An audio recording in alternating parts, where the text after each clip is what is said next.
ಹೆಡ್ಲೈನ್ಸ್ನ ಪ್ರಾಯೋಜಕರು NBC bearings ದೀರ್ಘಾವಧಿ ಸ್ಪರ್ಧೆಗಾಗಿ ಸುದೀರ್ಘವಾಗಿ ಮತ್ತೆ 5 ದಿನ ಕಾಕಿ ಕಸ್ಟಡಿಗೆ ಡಿ ಗ್ಯಾಂಗ್.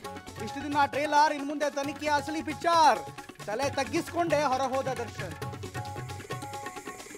ದರ್ಶನ್ ಕೈ ಹಿಡಿದು ಎಳೆತಂದ ಕಾಕಿ. ಕೋರ್ಟ್ನಲ್ಲೇ ಕಣ್ಣೀರಿಟ್ಟ ಪವಿತ್ರ ಗೌಡ. ನಿನ್ನೆ ಮಧ್ಯರಾತ್ರಿ ದರ್ಶನ್ ಮನೆಯಲ್ಲಿ ಕಾಕಿ ಶೋಧ. ಬಿಎಸ್ವೈ ವಿರುದ್ಧದ ಕೇಸ್ ಕಾಂಗ್ರೆಸ್ ಕುತಂತ್ರ. ಕೈಪಡೆ ಮೇಲೆ ಕೇಸರಿ ಕಲಿಗಳ ವಾಗ್ಬಾಣ. ರಾಹುಲ್ ಪ್ರಕರಣ ನೆನಪಿಸಿ ಡಿಕೆ ಕೌಂಟರ್. ರಾಜ್ಯದಲ್ಲಿ ಪೆಟ್ರೋಲ್ ಡೀಸೆಲ್ ರೇಟ್ ಭಾರಿ ಹೆಚ್ಚಳ. ಏಕಕಾಲಕ್ಕೆ ₹3 ಹೆಚ್ಚಾದ ಇಂಧನ ದರ. ಸೆಸ್ ಹೆಚ್ಚಳ ಮಾಡಿ ಸರ್ಕಾರ ಆದೇಶ.